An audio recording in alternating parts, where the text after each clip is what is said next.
So as we move into the second half of our program, I am honored to introduce Theresa Shaw, Doctor of Jurisprudence. Affectionately, she's known as Terry here at the Center for Near Eastern Archaeology. She is a volunteer and has been volunteering with us for quite some time. And as a former teacher, lawyer, and nonprofit CEO, Terry's retirement to Southern California has greatly benefited us. So we are very thankful that she is here. She has assisted in lots of various capacities here at the CNEA, but perhaps she's best known for her passionate pursuit of artifact research. And most recently, her area of specialties has been coins. And I believe that is what she's going to share about with us today. So, Terry, take it away. Hello. My experience with ancient coins started a few years ago when I began to catalog the coins in the CNEA collection. And I didn't know anything when I started, but I got really excited about them because there was so much to learn. And I'm one of those people who just likes to learn new things. And I found that not only were they interesting as art, but they were also little packets of information about the past. For this particular weekend, I chose to talk about the coins of Judea. I did this timeline to give you an idea of the various ruling powers that Judea suffered under over the time period that we're talking about today, which is Judea from 400 BC to 135 AD. And I'm talking about the 5 major groups of coins that come from out of this period of time. This map gives you an introduction to the earliest coins. You see first in Lydia, then in Persia, and then in Athens. I've circled some places on the coins to indicate some details that we'll see as we look at some of the earliest Judean coins. First of all, on the Persian coin, there is the depiction of the king. It's a generic depiction, and he's wearing the distinctive Persian crown. On the Athenian coin, the details that I want you to notice are on the reverse side, where there are several things that are associated with Athena. One is the main character on this coin, which is the owl, and then to the left side, the abbreviation for Athens, and to the right side is a twig from an olive tree. These are the early coins of Judea. The first coins were made in 400 BC of bronze and in small denominations because that's what the people generally used. Here you see a picture of a handful of coins, and they were very small. We would think of them, we would wonder how people didn't just lose them. So keep this in mind. Most of the coins I'm talking about are even smaller than a dime. The most common coin was this tiny version of the Athenian owl. But several adaptations were made. Where there was an olive twig on the right, it is now the lily, the emblem of Jerusalem. And over on the left, the place for the minting has been changed to the letters YHD for Yehud, the Persian name of Judea. The other coins from this era, we have 2 examples of them. On one side was a Persian symbol, the falcon. And on the other side were various, I don't even want to call them symbols, but things from Jewish ritual that people would recognize. And on the right side, you see the shofar, which is a ram's horn that is blown at the New Year. And on the left is an ear. An ear is also the Hebrew word for hear, and it's used as the beginning of many of their prayers. Now we see a different set of coins that appeared late in the 4th century, around sometime between 470 and 460.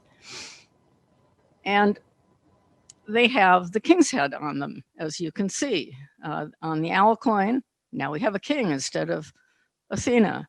On the other coins, we have the king's head along with a falcon.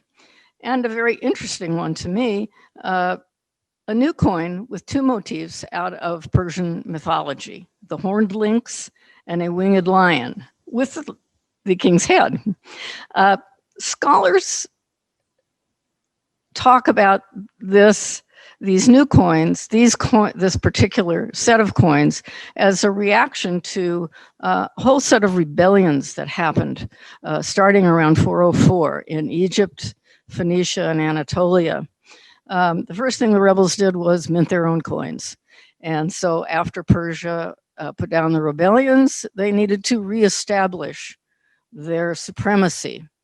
And so we think that is why these coins appeared as a daily reminder of people using coins that they were subjects of the Persian king. Next. Oh no, yes, here we are. The next group of coins I want to talk about are from what is called the Hasmonean Dynasty. These men that you see on the timeline are the descendants of the men who started the Maccabean revolt and fought in that. It took about 35 years of navigating with what was going on in Seleucia, which was the overlord, to finally arrive at a peace treaty. And we got that. They got the peace treaty in 131 BC. And this very interesting coin is a result of that. The Seleucid king opened the mint in Jerusalem, and they minted this coin that had a symbol of the anchor for Seleucia on one side and the lily for the Judean side. And so that was the first coin that was used by this Hasmonean dynasty, which was, importantly, the first independent existence of Judea in ancient history, the only time that it was independent in ancient history. Now, the first king, John Hyrcanus, had several coins that I want to point out. One, again, uses the lily and a sheaf of grain. A sheaf of grain is an important agricultural product. And then this coin with a pomegranate between 2 cornucopias, also highly symbolic. The pomegranate being one of the first fruits that is celebrated at harvest time, as well as a symbol of the high priest. And the cornucopia is known throughout the area as a symbol of good fortune and the fertility of the land. This design on this coin became universal during the Hasmonean dynasty. You see how it's used on the coins of every single one of the kings, or every single one of the kings who minted coins. And also important is the writing that you see on the other side of the coin. It's in archaic Hebrew, and it shows us who the minting authority was: the priest, the high priest, and the Council of Jews. And as I said, this is the only time in history that they were able to say that on a coin. The next king, well, not exactly the next, no, wait a minute, go back. The next motif that occurs a lot is on the coins of Alexander Jannaeus. This is because he minted a lot of coins, and they were around for a long time. People used them daily for really an amazingly long period of time. His coins have been found in excavations on Roman layers from the 4th century AD. So they were very popular and very useful. His coins, as you can see here, are 2 examples of the coin of the motif that he really liked to use, and that's the anchor, which I think he learned about from the Seleucids. You see it in one instance with the lily on it, a reoccurring symbol. And then on this one in the lower left is another royal symbol. At first, I thought it was a wheel, but as I learned more, I learned that what was at the center of it is a star, which is a royal symbol, and it's surrounded by a diadem, which is the kind of simple crown that a king will wear. Now we move on to a different era, the era of the Herodians. The first king, Herod, called the Great, but then I've also heard him called just Herod the First. He adopted some familiar symbols. If you look real close at the one on the left, you'll see an anchor and a cornucopia. And that round thing between the two horns, which used to be previously in the Hasmonean coins, used to be a pomegranate, has now shifted into something else. It's now what's called a caduceus. Caduceus is a Roman symbol, the symbol of the god Mercury. And it is showing us how we're now getting more of an assimilation of Roman culture into the culture at large and into the coins that they're making. His other coins, other than this, followed a kind of a pattern of using some symbols, not symbols, but items that would be found in the temple during prayers and rituals and other services, combined with some royal symbols. On the lower left, you see that's an open diadem with a letter, Greek letter key inside, which is considered an emblem of royalty. On the other side of this coin is a tripod table. And tripod table is something that's used to hold various things inside the temple.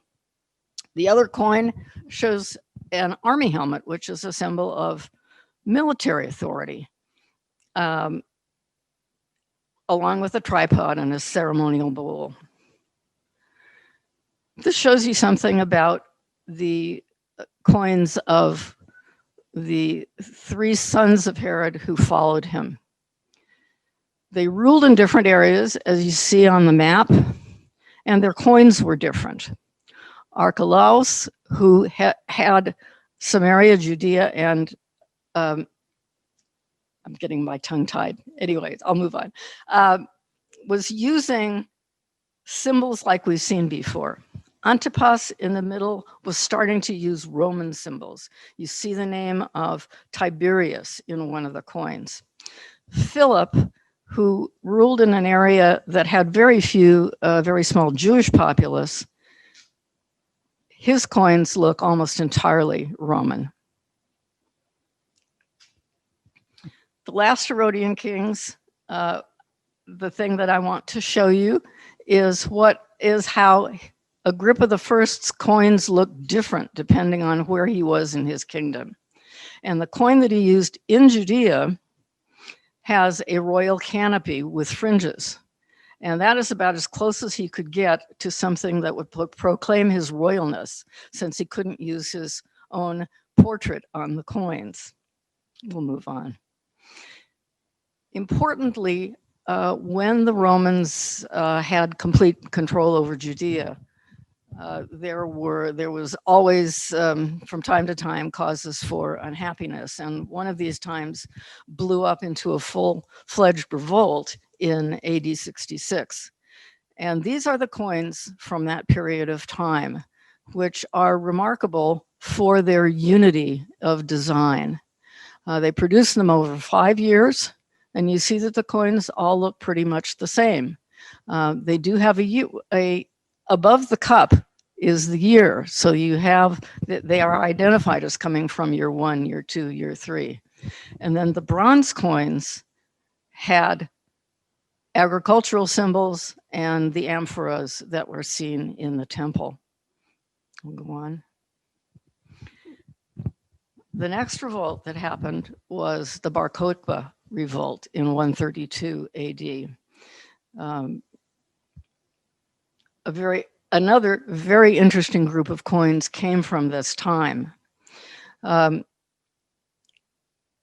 make their coins, they needed to use coins that were already in existence, which they flattened out and then put their own coin designs over the top of. And in the bottom left, you see examples of two of those where you can still see the name of the emperor. The coins, I have several that they are representative of the ones. They're a much larger group of coins, but what they contain are, again, agricultural products and musical instruments from inside the temple. The most distinctive one is on the upper left because it bears a portrait of the temple itself, and it's really one of the only contemporary artifacts that exists that tell us what it looked like. And this is to show you that the coins have not gone away. The coins of Bar Kokhba were the last coins that were produced in the ancient time, but in fact, they're still alive in modern Israel. These are coins that were produced in Israel, and you'll see a very familiar group of images on those coins that are now with us still. Absolutely fascinating. As we move into our Q&A section, we've got a good question for you. So this one asks, was there Jewish backlash to coins that had depictions of what might be considered idolatrous or Gentile motifs? Well, those coins were made in areas where there really wasn't a Jewish population. The coins that I showed you today, along with the coins that the Roman procurators had struck when they were ruling in the Judean area, and I mean really central Judea, Jerusalem, and that area, they were very careful to choose designs for the coins that would not be offensive, except for Pontius Pilate. That's another story. Thank you so much, Terry.